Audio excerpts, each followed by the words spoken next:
I'm Ethel Simonetti, and I was the co-owner of the Tuba Exchange, and now we have the Vincent and Ethel Simonetti Historic Tuba Collection. And I'm Vince Simonetti, and I started out as a professional tuba player and started the Tuba Exchange in 1984. And Ethel and I worked at that for 27 years. We retired and sold the business in 2011. And during the 27 years, we acquired most of our collection. People would trade instruments, and I just couldn't resell them. So we started with 10 and 20, and now it's up to 325 plus instruments in 5 rooms in this building. I started on piano when I was 5. And when I went to grade school, my uncle had a trumpet, and some way he gave it to me.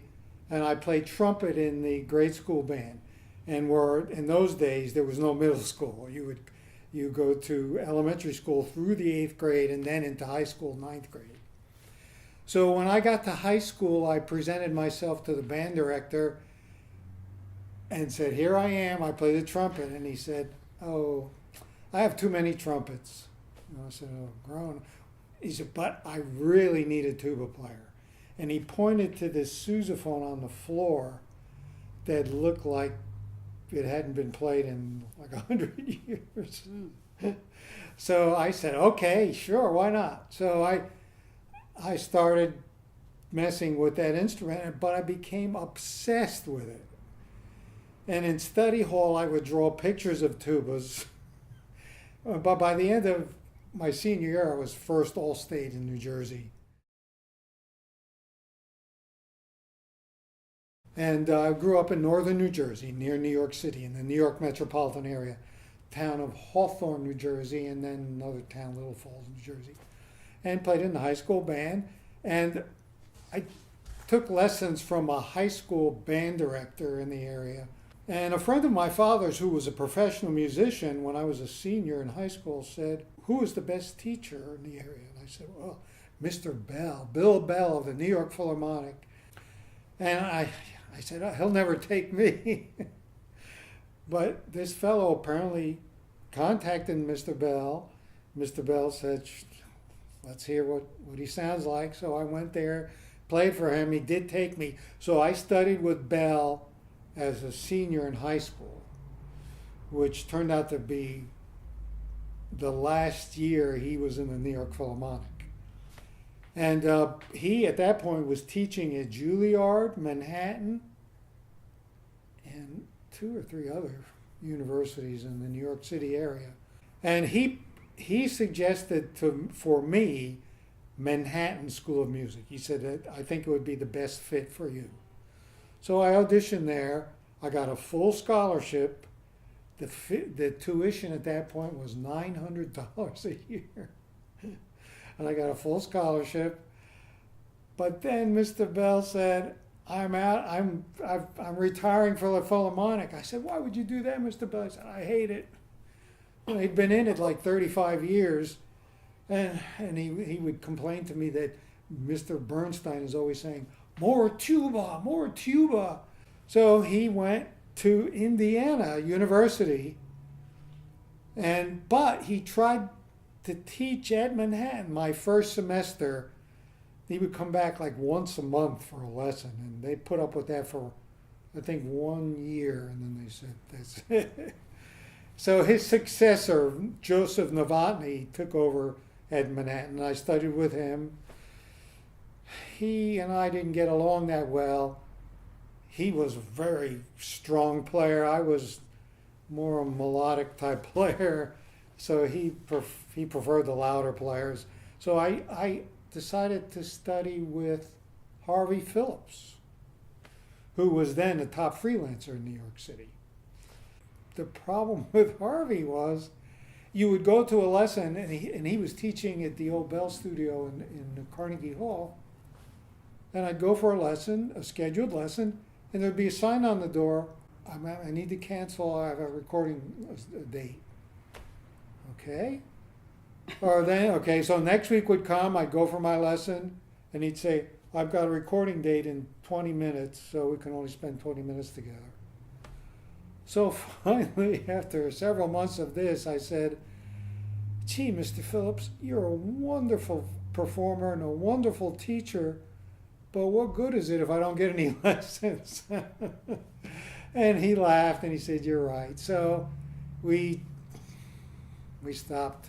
But later, he recommended me for the Martha Graham tour. I was fortunate enough, in those days, musical groups would come into New York and they would audition musicians in New York City to go on tour nationally.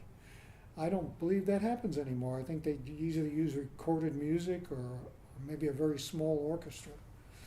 But the first tour that came in was Moiseeff Ballet Orchestra, and I was a senior in Manhattan. I was studying with Joe Novotny.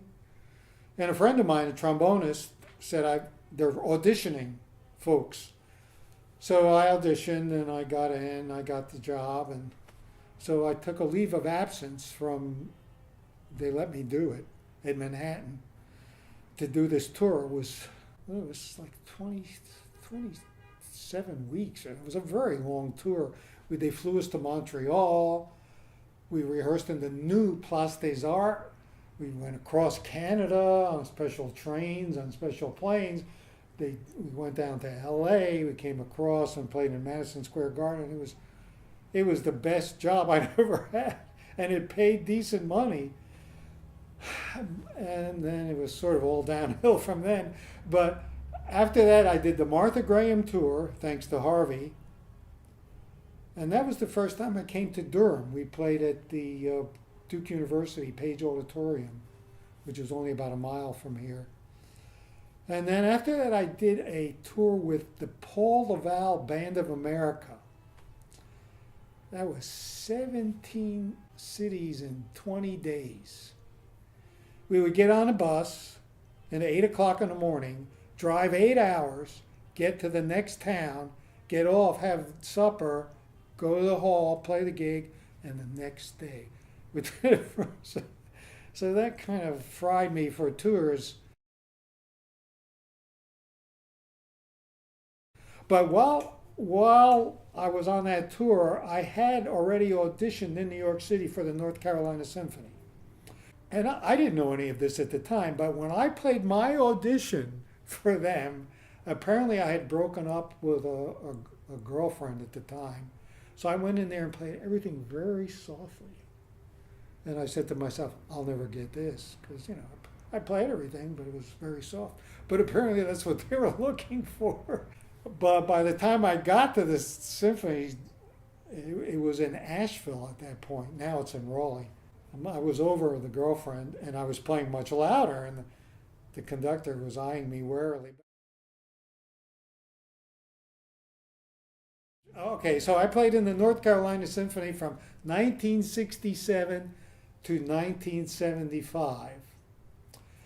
And I loved the music, and I loved playing the tuba, but I sort of got bored with it and wanted to do something else.